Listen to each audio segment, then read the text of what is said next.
Hello, everyone. Thank you guys so much for joining us for the official virtual launch event for Heather Anish Anderson's latest book, Mud, Rocks, Blazes. Author Heather is joining us today with Jennifer Pharr Davis. My name is Tess Day, and I am one of the publicists at Mountaineers Books, and we are thrilled to be here with you guys. And I first off want to thank our sponsors, REI and the Appalachian Trail Conservancy, for partnering with us on this event. And now to introduce our guests. Our author, Heather, is National Geographic Adventurer of the Year and is the only woman who has completed the Appalachian, Pacific Crest, and Continental Divide National Scenic Trails each 3 times. This includes her historic calendar year Triple Crown hike in 2018, when she hiked all 3 of those trails in one March to November season, making her the first female to do so. She holds the overall self-supported fastest known time on the Pacific Crest Trail in 2013. She also holds the female self-supported fastest known time on the Appalachian Trail in 2015 and the Arizona Trail in 2016.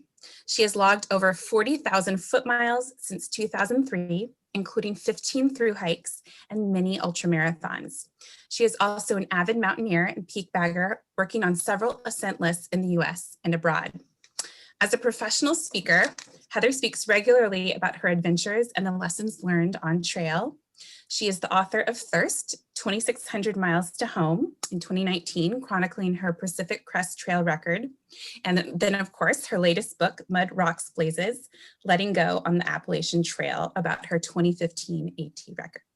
And joining Heather today, we are thrilled to have Jennifer Pharr Davis with us. She is a long distance hiker, as well as a speaker, National Geographic Adventurer of the Year, ambassador for the American Hiking Society, and the author of 8 books. She has hiked over 14,000 miles on 6 different continents and set the fastest known time on the Appalachian Trail in 2011, completing it in 46 days. So on that note, I will hand the baton over to Heather and Jennifer in just a sec, but I want you guys to know that we will have about 15 to 20 minutes at the end of their conversation for questions. And so there is a Q&A box. It should be right below in your Zoom screen. So feel free to drop questions in there throughout the conversation. There should be a link in the chat box for you to purchase Heather's book via her website. So first off, I am going to start Heather's video, and I'm going to start Jen's video. All right, you guys, welcome, and I'll let you guys take it from here.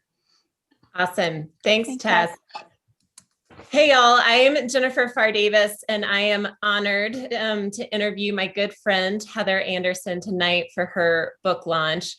If you can't tell from the introduction, Heather is an extremely accomplished long distance hiker, but she's also a really thoughtful person and a wonderful friend. And as impressive as her miles are, I want you to also know that she's the type of person who sends texts and gives friends calls during COVID to check in on them. When they've done something that they're proud of, she'll send notes that include confetti. When she hikes with you, she'll often offer to carry your kids or at least bribe them with Skittles. So she's not just an extremely talented hiker. She is a wonderful human, and it is an honor to share her story and her book with you tonight. So to get started, Heather, because not everyone knows you as well as I do, I thought it'd be fun to do some quick get to know you questions. Are you up for that? Sounds good. I'm really bad at these though. No, they're fun. They're supposed to be fun. Okay. What's your favorite trail snack? Chocolate. Okay. Favorite piece of gear? Anything warm and fluffy. Yes. Okay. What is the longest a song has been stuck in your head on a through hike, and what song was it? I honestly don't know. Usually, as soon as the song gets in my head, I just start singing something else so that it won't get stuck in my head. So I don't know that there's really any track record for that. That is a good tip. I'm going to have to do that when I get kid song stuck in my head. I'll just Yeah, sing you just start something singing totally something else. Yeah. Okay. I know you're not like totally up on pop culture, but if you could hike with Not at any all. celebrity, any celebrity, who would it be? Can I pick you? No. Oh, really I don't know celebrities. I Okay, don't know. living Pass. or dead? Living or dead, Heather? Like all of history, pick someone. I'm really bad at this. I don't know. Pass. Okay, pass.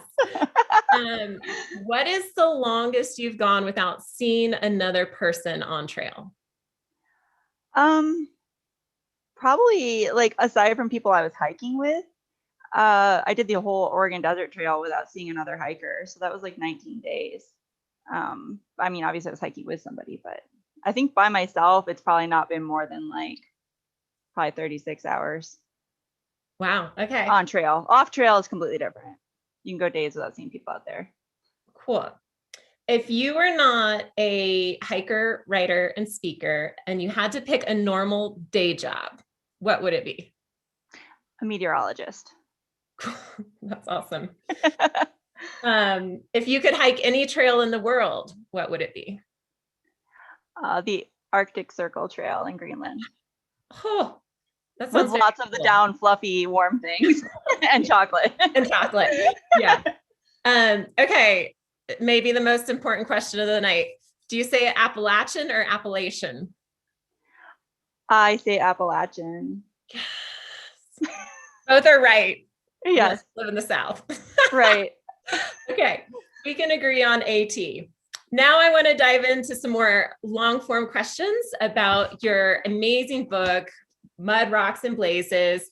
And these questions are going to be a lot about the topic, but it's not going to spoil the book for anyone. So if you've read it, that's great. You'll get a lot out of this. If you haven't read it yet, I hope that these questions intrigue you and make you want to read it even more. So question number one, FKTs are hard. Trail records are so hard and so painful. And you had already set one on the Pacific Crest Trail that was just mind-boggling in so many ways. Like you did something that no one thought someone could go out there and do on the Pacific Crest Trail for a number of reasons. And yet you decided you needed to do it again, and you needed to do it on the Appalachian Trail. So why another trail record, and why the Appalachian Trail? So I'm a very goal-oriented person. And so when I went out to do the Pacific Crest Trail, I definitely, I had this big goal, and it was crazy and ridiculous, and I really just didn't think that I could do it. And then the further I went, the more obvious it became that maybe I was actually going to do this thing.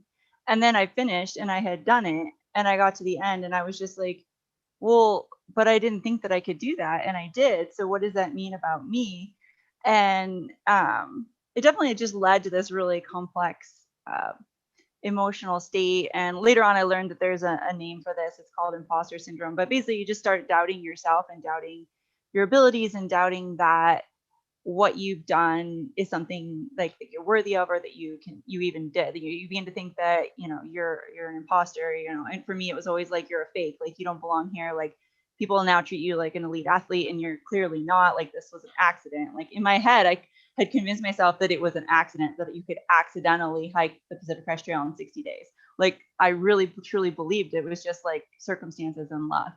And for me, like I just I'm a very stubborn individual. And so for me, like the only way in my head that I felt like I could truly prove to myself that it wasn't luck and that it wasn't an accident, and then I actually was capable of setting the first record, was to go and do it again, which sounds really irrational, but that was how I figured in my head. I'm like, well, if I can do it twice, then it wasn't an accident either time. And so that was why I went to the AT, was to basically prove that that my first FKT wasn't an accident. And I mean, in the process, I learned a lot more, and obviously realized that it wasn't a fluke. And but there was a lot more there that I learned about myself. So in a lot of ways, the process of learning about myself that I began on the PCT continued throughout my journey on the Appalachian Trail. So I feel like imposter syndrome is something that so many people relate with, regardless of whether they are hikers or runners or just someone who shows up for their job every day or whatever it is. We all seem to struggle with this insecurity about being good enough. And sometimes it's even harder after we've accomplished something. But I'm curious with you, do you think that sense of imposter syndrome that you experienced was due more to internal voices or external voices? Like, where was it coming from? I definitely think that it was a combination of the two. And so, in a lot of ways, after I did this thing in my head, like I had no doubt. I mean, I had just done this. So it was like very real and visceral to me. And then, I went back into the life I had been living, and all of a sudden everyone I knew was treating me differently, as though like I was this different person. And like I had never been anybody that anybody wrote anything about. And all of a sudden people were writing articles about me and asking my advice and just all this like publicity about what I had done, something that I didn't think anybody would care about. And so the more attention I got, the more that put pressure on me, and the more it allowed my internal voices to say, look, all these people are going to find out eventually that you are an accident or a fluke, or you're not good enough, or you don't belong here. And so it was this interesting like play between the two. And so definitely like, I mean, and I talk about it a lot in my first book, Thirst. Like I dealt with self-esteem issues my whole life. And so achieving something, you'd think, okay, that would put that to bed, but it didn't. Instead, it was like, oh, now I've achieved something and now I have this new bar to maintain. And all these people out there expect me to like do something bigger, do something better. Like people are constantly like, what's next? What's next? And I'm like, wasn't that enough? And it didn't seem like it was enough for other people. And then it became not enough for me, because then I couldn't believe in myself. And so I had to come to that place where I was enough for myself. And then it didn't matter what other people said, but I had to get there. Yeah. Yeah. And you had to hike a long way to a get long there. ways to get there. It was a lot of walking. Yeah, but that's really interesting and also beautifully said. And I'm also curious because you and I both have record experience, but my background is to do the type of trail record or fastest known time where someone follows me, meets me at road crossings and brings me milkshakes, which is my preferred style. But you tend to go self-supported, which means along the way, you are responsible for getting all your own resupplies, all your own food. You have to be your own cheerleader the entire way. So I know there's been people who would be willing to support you in the past. What is appealing to you about doing the self-supported records? I very much like to be in control, and the idea of handing off such a huge responsibility of my success to somebody else is extremely terrifying. I mean, I stayed at your house when I was doing my calendar year Triple Crown, and my husband was crewing me, and you were like, why are you still carrying your backpack? And I was like, because I don't want to leave it with him. What if he doesn't show up? And you're like, no, you need to figure this out. Over the course of 7,000 miles, I eventually learned to hike with a day pack and a water bottle, but it took a really long time to get me to, relinquish that control.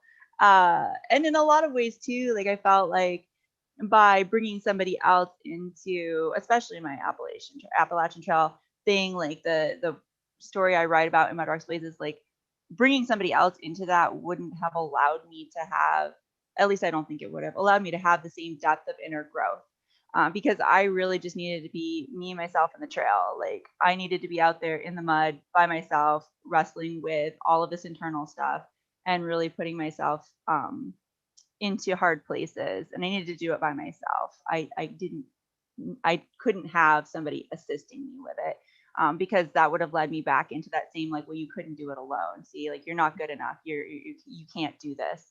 And I needed to really have that experience of just being on my own with the trail to push myself. Yeah, it did seem like it was just supposed to happen that way. But even though you were hiking solo. You do have a very supportive community. And there were times where I know that you drew strength from people in your life off the trail. And one of those people in particular, especially when you were going after the record on the Appalachian Trail, was your mother. And it seemed like you were channeling her often throughout your journey. So what was that connection like during your Appalachian Trail FKT? And why do you think you kept thinking about your mom on that hike? Yeah, I mean, my mom and I have always been really close, and there was a lot of teasing when I was a child about us being joined at the hip. Like everywhere she went, I went. Like we were always just really close, and always were able to understand each other really well. And I talk about it in the book, but uh, a month before I guess it was almost 2 months before I started my ATFKT, my mom had a stroke, and it was actually a very severe stroke. And like the morning that she had this stroke, well, we don't know exactly when she had it. It was overnight at some point, but like I had gotten up early to drive to Canada with my partner at the time. We were going to go up there for a week and go climbing. And on the drive to Canada, I kept thinking, I got to call my mom. I really should call my mom. And I didn't. And I kind of regret not calling my mom to this day, because maybe they would have found her a few hours earlier. But I knew like instinctively something was wrong with my mom. Like we just have this super deep connection. And so, I went there and I spent time with them before I started my hike. I thought maybe I wasn't even going to get to do my hike, and she could barely talk, and I was like the only person that could understand what she was saying, just because we had such a good connection, like and she was just like, you need to go, like don't stay here, like you can't do anything for me, I'm going to be in therapy.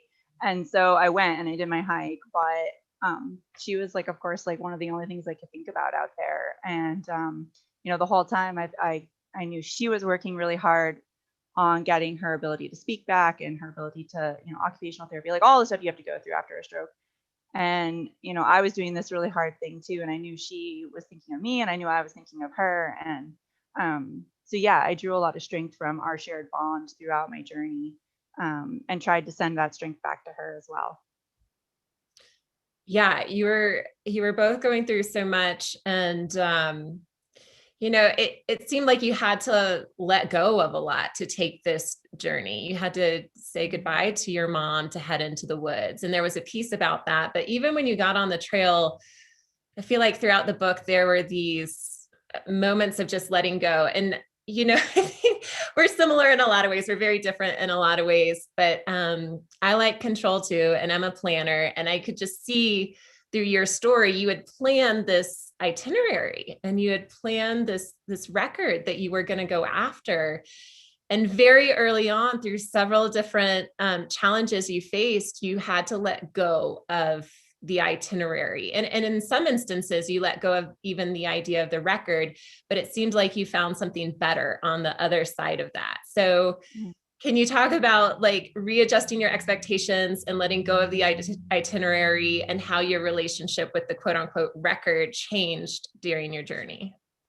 Yeah, it was a really interesting evolution throughout the journey. And it's funny, the other day when I did this like brief thing for Backpacker magazine, and Casey was just like, well, what was your time for the PCT? And I was like 60 days, 17 hours, 12 minutes. And then he's like, what was your AT time? I'm like 54 days and something. Like I couldn't remember, and it's like, of course, like, that's like something a record holder always remembers is their time. But I don't remember my time for the AT. And I was like, and I had never really thought about it until he asked me that question. And I was just like, it's really telling how those journeys were different, because in PCT, I was like driven toward this goal, and like I met the goal that I had set for myself, and it sort of went according to plan. But then when I got out on the Appalachian Trail, like I definitely had to let go of my original plan, which was to try to hike it in 50 days or less. And like, so over the course of the entire journey, I kept having to readjust the expectation until I got to the point where I was just like, you know what, like, I don't even know if I'm going to set a record out here. And I don't really know that I care. At this point, like I'm out here to answer certain questions about myself and what I'm capable of. And so I just need to let go of any sort of record. And I couldn't have told you what day it was the entire time I was out on the trail. I didn't know where I was. I'm pretty sure you texted me a couple of times and I told you where I was and you were just kind of like, wow. And I was just like, is that a good wow or a bad wow? And I was like, I don't really care. I'm just doing what I can do every day. And that's all that matters until I got to the end. And that was really, it was just like, it was almost secondary at the end that I broke the record. At the end, it's like I had let go of all of the things I needed to let go to find myself. And the record was just like a bonus at the end. Yeah. I would not have sent you like bad wows. I think it was more like a wow, maybe you should like rest a little or something. And I was like, no. Yeah, I was like, you're like way ahead of schedule. You can sleep a little bit more. Yeah. Maybe that's true. So your journey is really beautiful. Like it's really painful, but it's like brutally beautiful. And so much of this journey was about claiming your value and accepting your body and loving yourself. And you had this moment, I think it was in Southern Virginia, and you were night hiking, and it was the moment you could tell yourself that you loved yourself. And it was so like, I got teary when I read it. But what was that moment like for you? And why do you think, I mean, this gets back to something we joked about earlier, but like, why do you think it took you so long and so many miles to have that moment where you could say out loud that you love yourself? I mean, I think that the reality is like a lot of us, we carry baggage from our earliest and maybe even before our memories begin. And, I had struggled with self-acceptance, self-esteem, self-love my entire life. I was 34 when I set this record. So I had 34 years of telling myself that I was not good enough, that I was not attractive enough, that I was not lovable, that I was just worthless. I mean, literally telling myself that, telling myself more recently that I was physically incapable. You can't set a record. Like, you're not an athlete. Like, what's wrong with you? Why do you think you're even out here? And I had 34 years of that to let go of out there on the Appalachian Trail. And yeah, it was on the beauty spot of all places. And when I got there that night, that was when I finally had that like shattering moment where I could see myself for what I really was.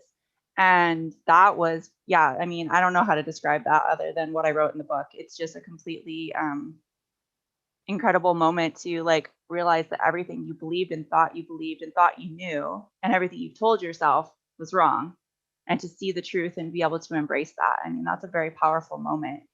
And so I'll always have the AT to thank for that. So then, like, what advice would you give your 16-year-old self? It's funny because I do talk about a little bit like what I would have told my younger self at the end of the book. And, it's just like, I don't know, my 16-year-old self probably wouldn't have listened to me, but I would have told her, you are enough. I mean, that's really what it comes down to. Like all of these things that you don't think that you are or aren't good enough, all these things that unattainable things you don't believe you can never achieve, you can achieve them all. And just that's very simple, just that you're enough and you're lovable and you're good just as you are. You don't have to become someone else or do something to be enough. And then like, what would you tell someone who also struggles with insecurity or maybe imposter syndrome, but they're not a hiker? They're not going to do an FKT to find their worth or value. Like, what sort of general advice would you have for someone who's struggling with this, but on a very different path? I think that the important thing is to focus on the positives, and it kind of depends on where that imposter syndrome is coming from. Like if it's external, it's like focus on the positive things you get. Like for me, like I know for a fact that I can't read the reviews of my book because like I'll have 600 glowing reviews and there'll be one person who says, oh, it was terrible, and then I'm like, that's all I think about is the one person who said it was terrible. So it's like, don't put yourself in that position if you can't deal with it, but like take the 600 positive reviews, take whatever it is you have in your life that's positive, and keep it, like write it down, like put it in a shoebox, put it on your computer, put it on your phone, put it somewhere, so that when you do start to feel like you're not enough or you're not good enough, you get out the things that reaffirm you, whether they're messages from friends, family, coworkers, whatever. And it can be small things, just like anything that's affirming and positive, and focus on that. And that really helps me sometimes, like when I'm starting to feel down, like to just focus on, the things that I've done. And for me, like, athletically, like anytime I feel like, oh my gosh, like I'm so out of shape after like a year and a half of sitting on the couch, and I'm like, but my body is still strong. I can still go for a run. I can still do these things. My body has done these amazing things. I can do a lot, and my body is still here for me. Like, even if like I am sitting on the couch, like I can get up off the couch and do things, and my body is capable. And yeah, just anything you can do to really like remind yourself of your worth. Yeah.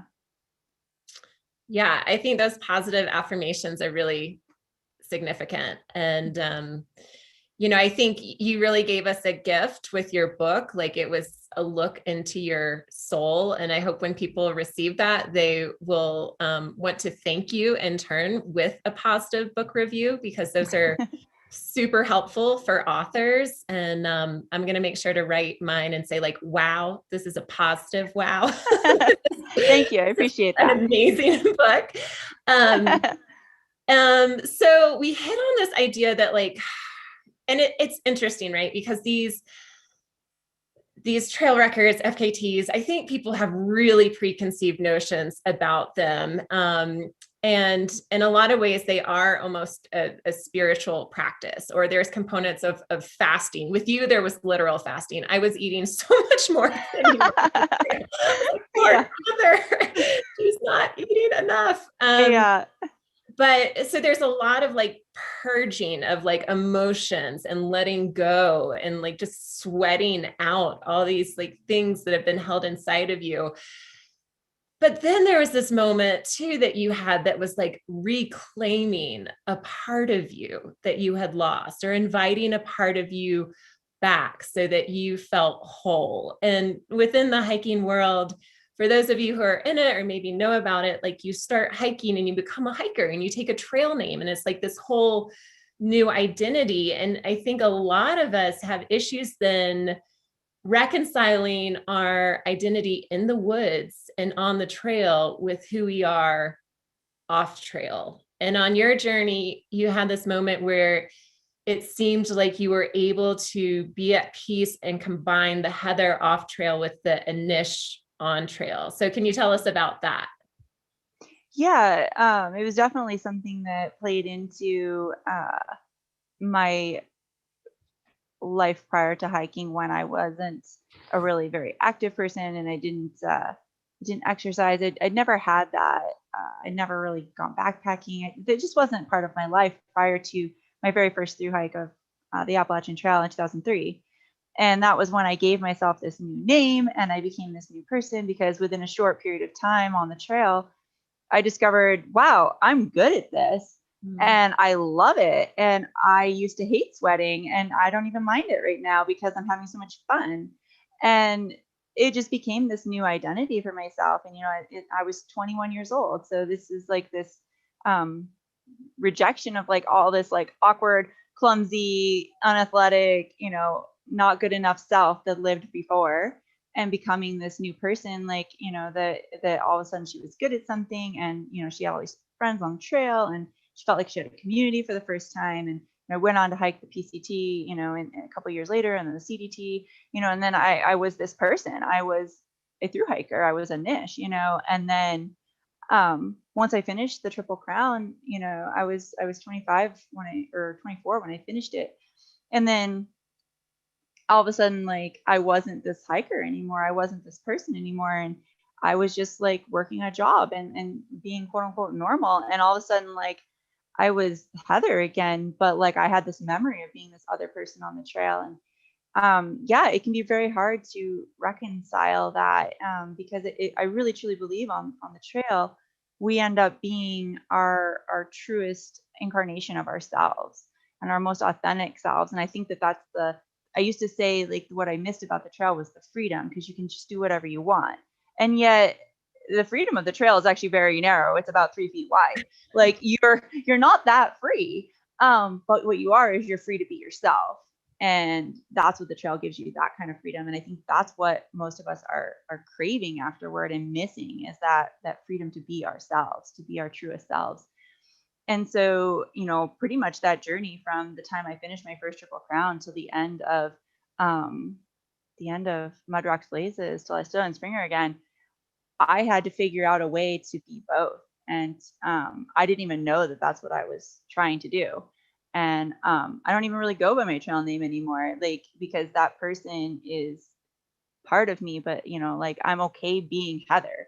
Like, Heather can be, a great hiker, and she doesn't have to only exist on the trail. Like, I don't have two personalities.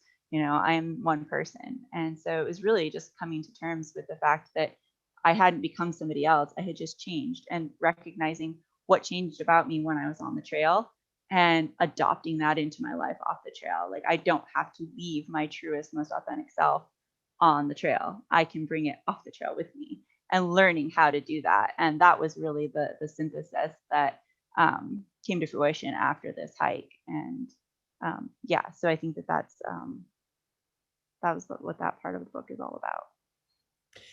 So you kind of leave us at the book. You get us to Springer. You get us to the end of the trail. And you have really, really beautiful words and thoughts at the top of the mountain. But then I couldn't help but wonder, because I knew your journey when you ended the PCT was a roller coaster emotionally after that hike. And it is a hard transition to come off a mountain and come off the trail. And so how is it different after setting the AT FKT? And I'm kind of interested in just like the physical, what you did right after the trail, because I was like so tired and hungry when I finished your book. I was like, I need to do this for Heather. I need to eat and sleep more right now. Like, I kind of know what you did in the immediate sense, but then emotionally too, how is it different than after your PCT record? It was very different. And I mean, I don't know the exact quote of what I said in the book, but I think I say something about, like, I walked off Springer Mountain unburdened at last. And that's truly it. Like, I didn't have the emotional roller coaster after that, because for the first time ever, I knew who I was, and I knew that I wasn't leaving that me on the trail, and that I wasn't leaving the trail. The trail was coming with me. Mm-hmm. And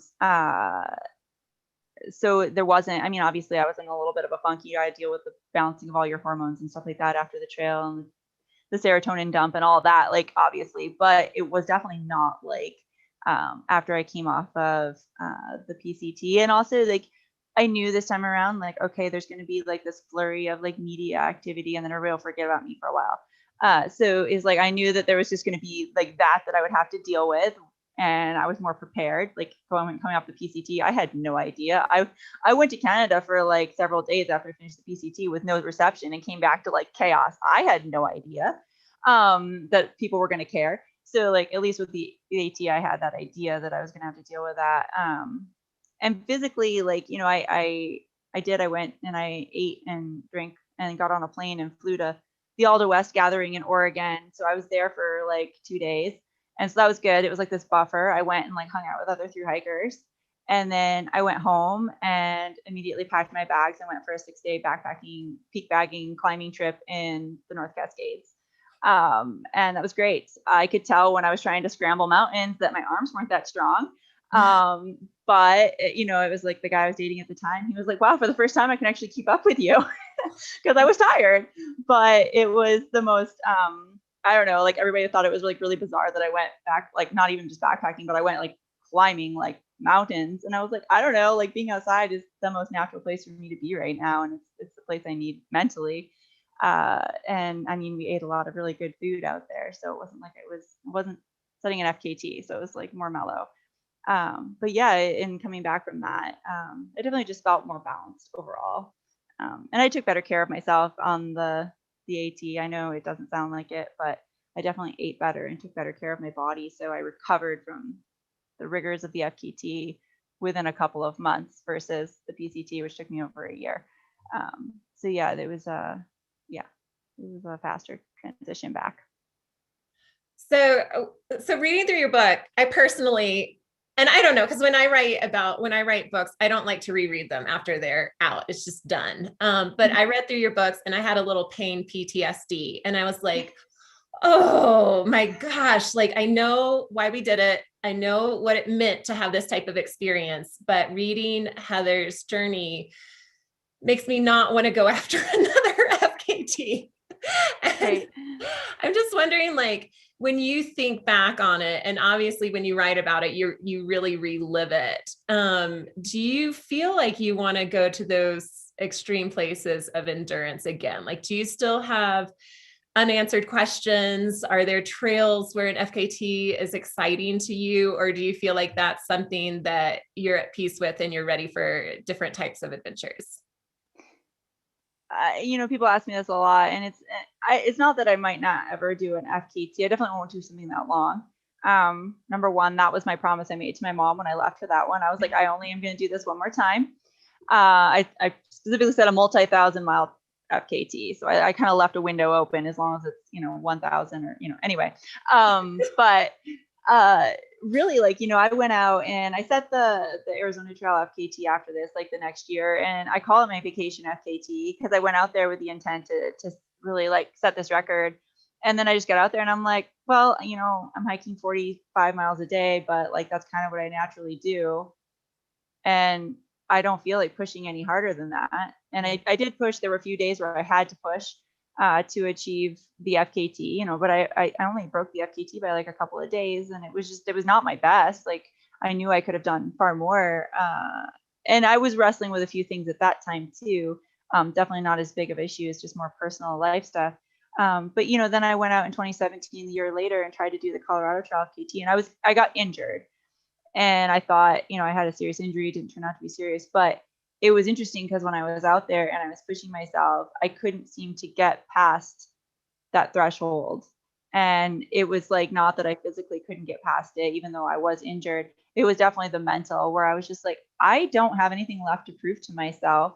And I don't want to be injured. Like, I don't want to mess this up for myself. Like, my body has done so much for me. I don't need to push through this injury, and I quit. And it wasn't hard to quit. I talk in Mud Rocks Blazes about how I quit my an FKT prior to the AT and how hard it was for me. And like after that, I was just like, it's not hard to quit. It's like, I don't have anything to prove to myself or anybody else. I don't care. Like, so it's definitely like not like I won't go set an FKT. Maybe I will. There's nothing on my radar right now that seems exciting.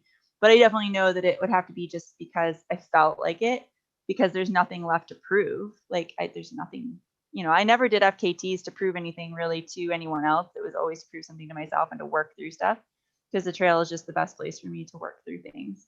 So I hope I don't ever have any other cataclysmic life events that I need to work through by doing an FKT. Fingers crossed, I guess the last one I had to work through, I did a calendar triple crown. Instead of an FKT. So I guess there's other avenues, but no real plans to do another FKT. Yeah. So speaking of quitting, I had a thought this year where I've been like so grateful for my trail experience, because I feel like it's been my best education and helped me just deal with all the things that come up in everyday life, whether it's relationship issues or work challenges or whatever it is. I always think, one time on the trail, I did this and I'm going to apply it here. And then we hit COVID and I was like, wait a minute, like anytime I wanted on the trail, I could have quit, and I can't quit COVID. And this is like, this is really throwing me, because I went off the trail. I want to get to the next road crossing and like stop this bus. Right. But I'm wondering, because I know, the trail is such a rich education and experience, and it leaves us with wisdom. And especially when you're going to these extremes of endurance, you learn how to push through hard times. What from your trail experience helped you uniquely this past year in a way that you hadn't experienced before?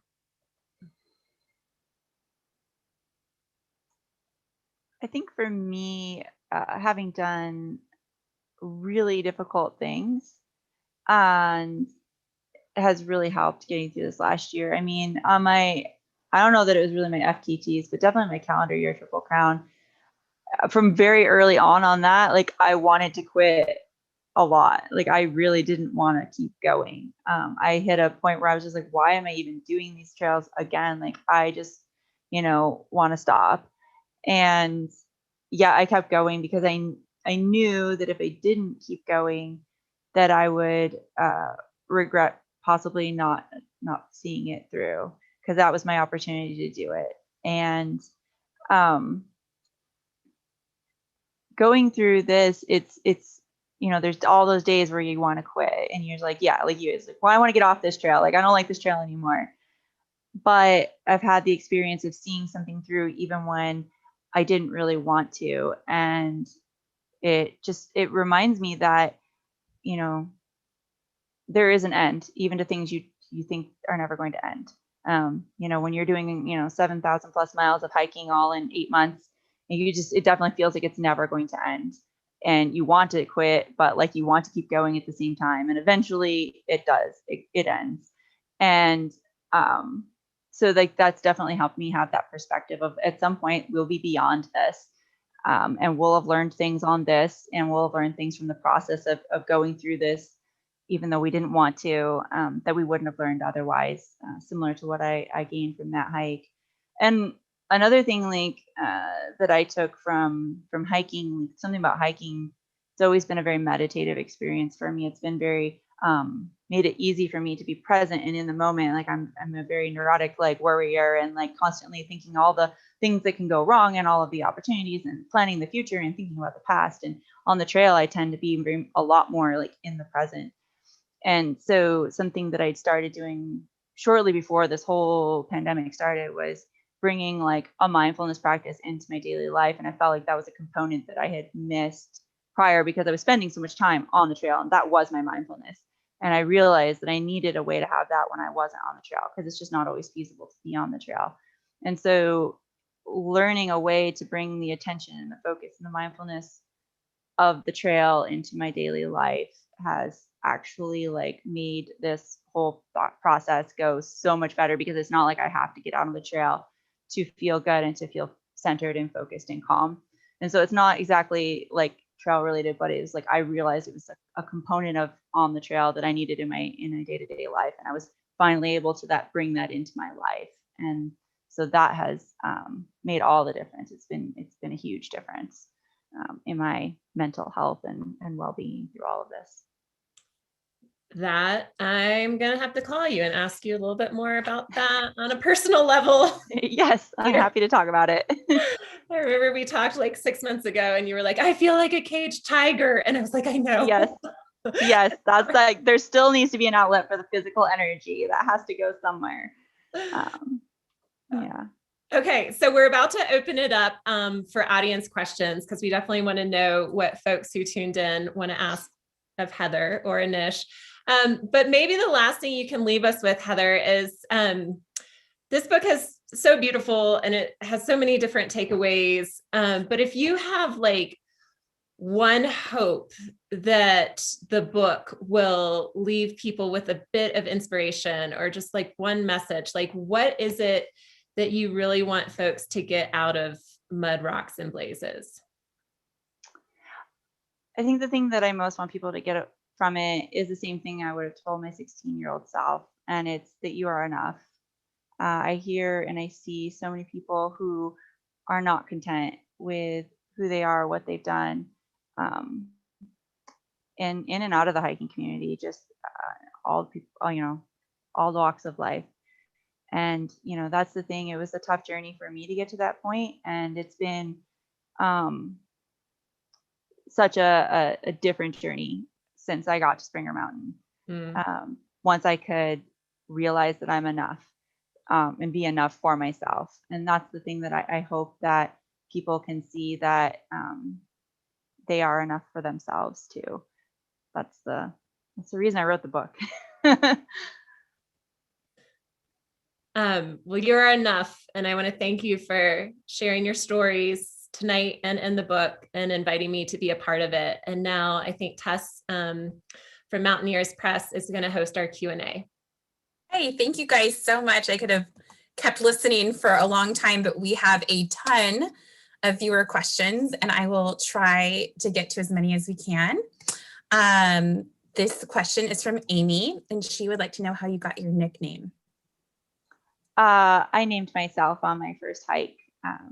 It's for a family member. And then this question is from Jim. He wants to know, was there a day or section of the AT you care to mention that was especially satisfying, beautiful, or good in some way? The whole AT is full of little gems if you're willing to look small enough. But my favorite will always be the Southern Appalachians, the Roan Highlands, and all the way down to basically Hot Springs is always going to be my favorite part of the trail. Yeah, that's a great question. Great answer. This question is from Marcia, and she says, do you both feel that you have another through hike within yourself, no matter how many throughs you accomplish? For me, I've definitely redefined through hike. I realized that I don't have forever to walk, and so for me, it's all about the quality over the. And I don't want to ever do road walks again. I mean, I guess that's what it comes down to. So if a through hike involves a lot of road walks, I'm probably not doing it, but I'll hike the trails.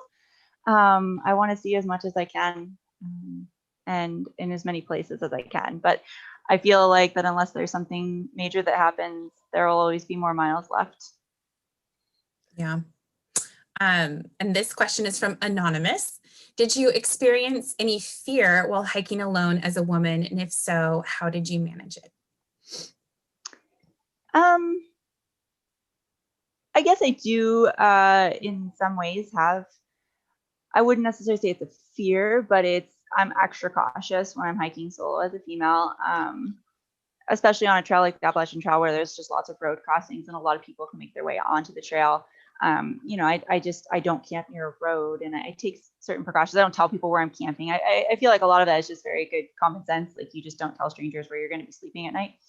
But I don't necessarily feel any sort of overt fear. I feel like the trail is a very safe place in the grand scheme of things. Like I would feel far more nervous walking the streets of Seattle at night than I do hiking on any of our nation's long trails. Mostly the only time I feel nervous or concerned is usually anytime I'm near a town, like the trails themselves, like out in the wilderness. Like I don't feel that worried. And most of the people you meet on the trail are doing what you're doing. They're out there recreating, they're experiencing nature, and I don't feel like most of them have any sort of ill intent. So no, I don't necessarily say that I have like a fear from hiking as a woman. I've hiked solo. My very first through hike was solo when I was 21 on the AT, and I've never felt in danger per se. Thanks. And then this question is from Christina. How do you keep track of the details of your hikes in order to write your books? Do you take notes during the hike or have some other method to capture the day by day? As my husband would put it, I have an annoyingly good memory.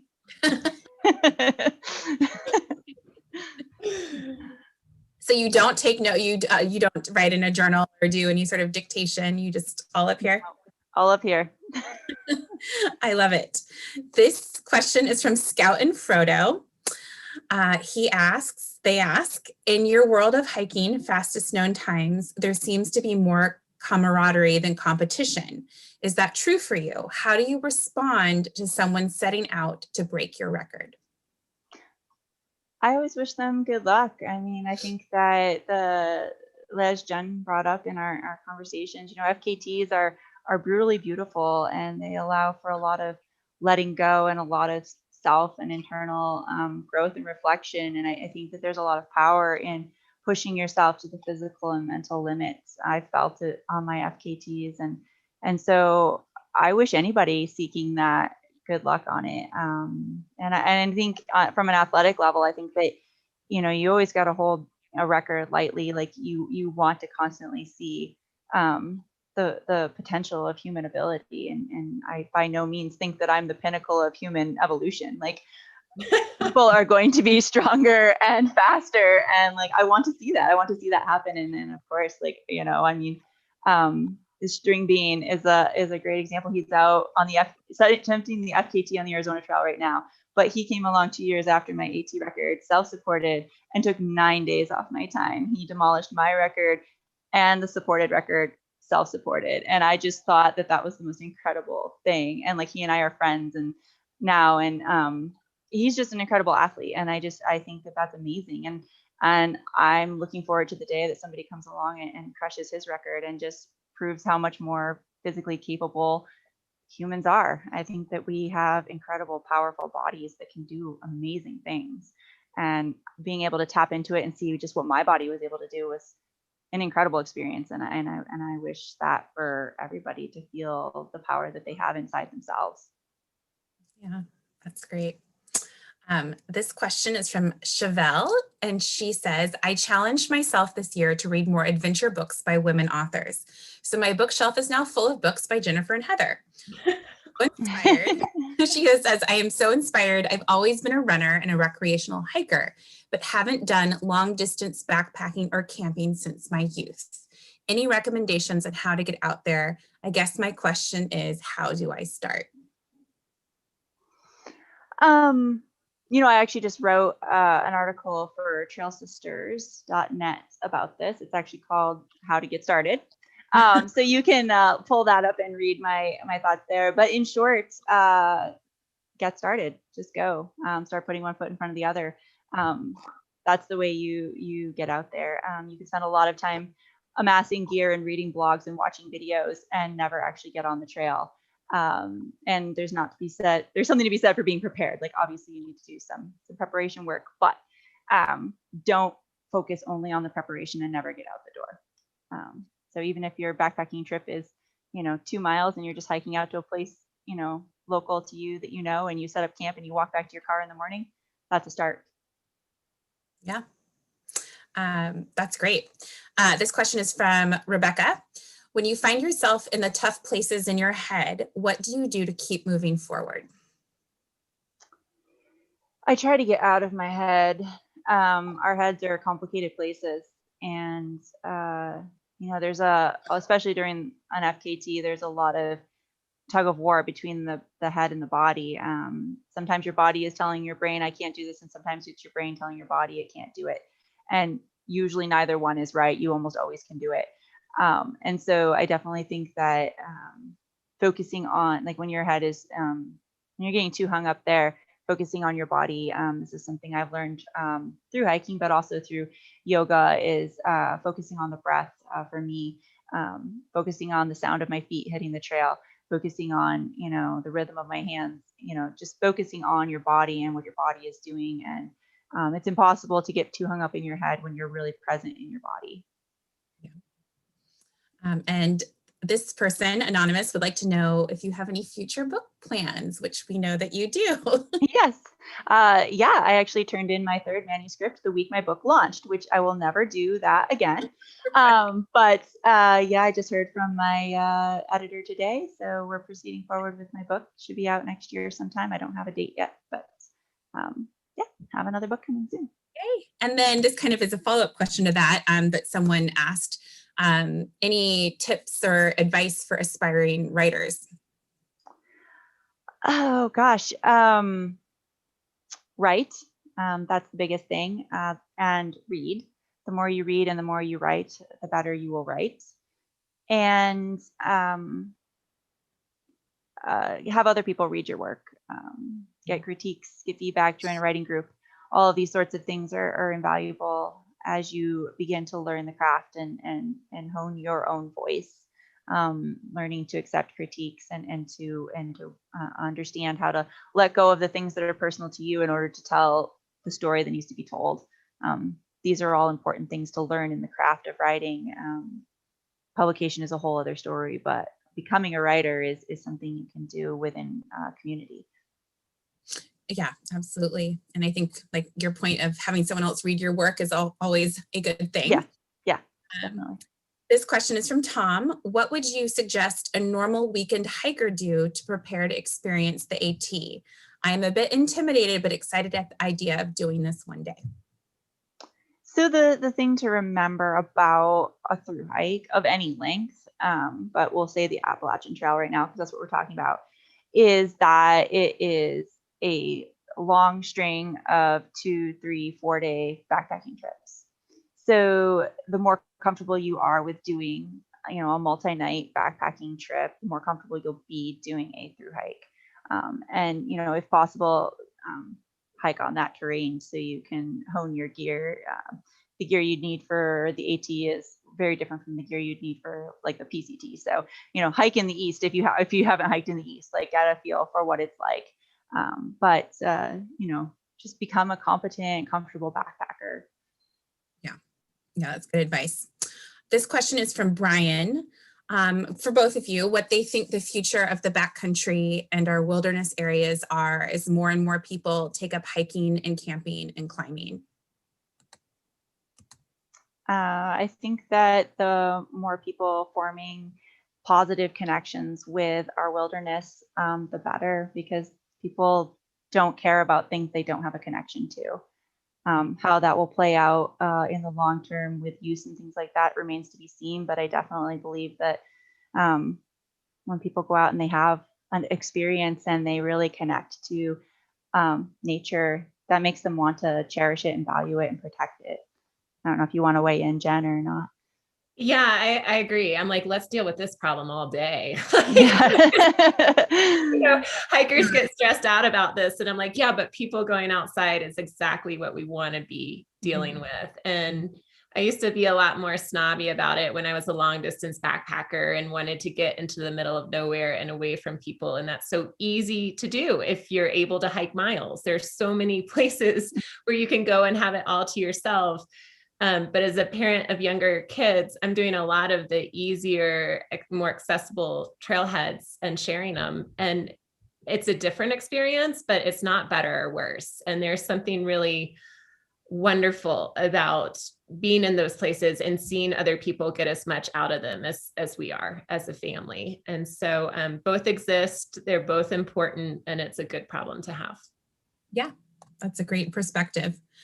We have time for about 2 or so more questions. This question's from Anonymous. What wildlife, Heather, did you encounter along the trails, and what were you most excited to see? Was I most what to see? Excited to see. Excited. I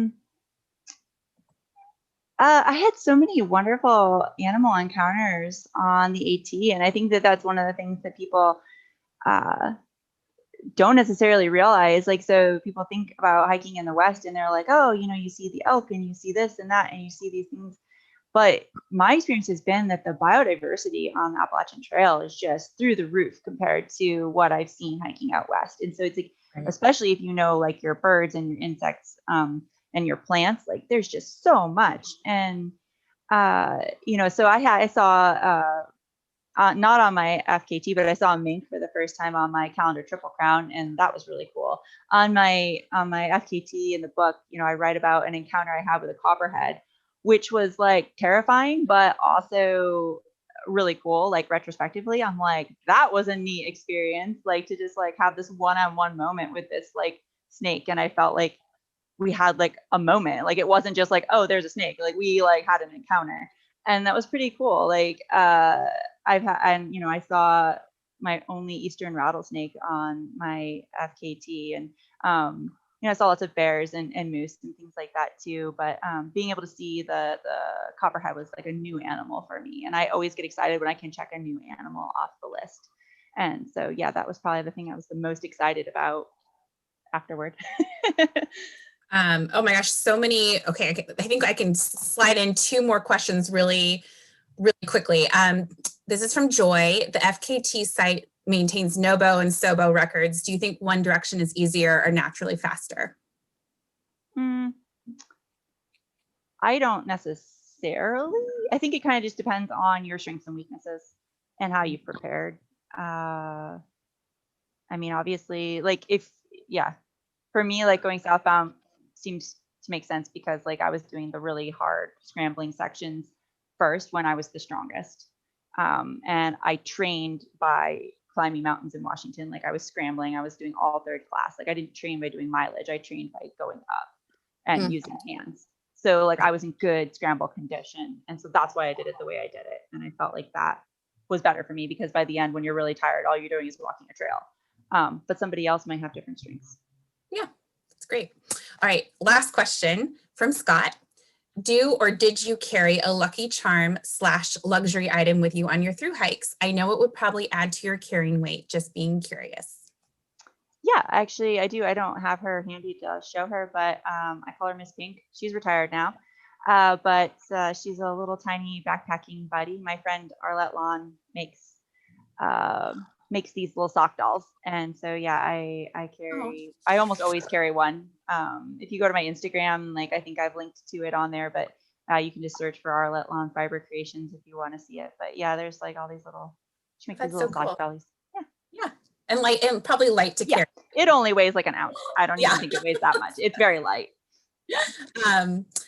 Well, there were so many questions, and I'm so sorry we couldn't get to all of them, but I think we covered the gist of a lot of them. Heather and Jennifer, thank you guys so much for the talk and the time. I thoroughly enjoyed it.